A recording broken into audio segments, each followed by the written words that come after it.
ইনকিলাব মঞ্চের মুখপাত্র ও জুলাই যোদ্ধা শরীফ ওসমান হাদির হত্যায় জড়িতদের দ্রুততার সঙ্গে গ্রেপ্তারের নির্দেশ দিয়েছেন প্রধান উপদেষ্টা ড মোহাম্মদ ইউনূস। গত রোববার রাষ্ট্রীয় অতিথি ভবন যমুনায় দেশের সার্বিক আইনশৃঙ্খলা পরিস্থিতি পর্যালোচনায় অনুষ্ঠিত এক বৈঠকে তিনি এ নির্দেশনা দিয়েছেন।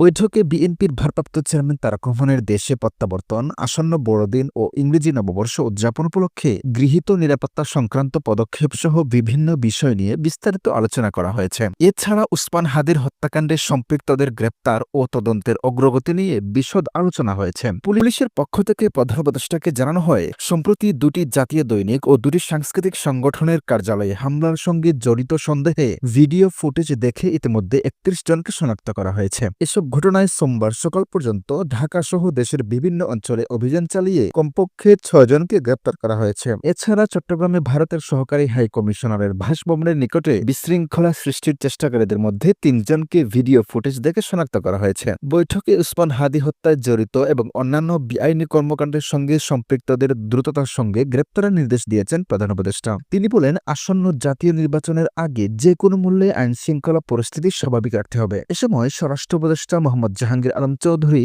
জাতীয় নিরাপত্তা উপদেষ্টা ড খলিলুর রহমান সহ বিভিন্ন নিরাপত্তা ও আইনশৃঙ্খলা বাহিনীর শীর্ষস্থানীয় কর্মকর্তারা তো মিটিংয়ে উপস্থিত ছিলেন। এদিকে ড ইউনূস ওসমান হাদির জানাজায় বলেছিলেন, বাংলাদেশ যতদিন থাকবে শরীফ ওসমান হাদির মন্ত্র ততদিন অমলিন থাকবে। তিনি আরো বলেন, প্রিয় ওসমান হাদি, তোমাকে বিদায় দিতে আসেনি, তুমি বুকের ভেতর আছো, তোমার মন্ত্র আমাদের কানে চিরদিন বাজবে। গত শনিবার রাজধানীর মানিক মিয়া অ্যাভিনিউতে ইনকিলাব মঞ্চের মুখপাত্র হাদির জানাজায় অংশ নিয়ে তিনি এসব কথা বলেছিলেন।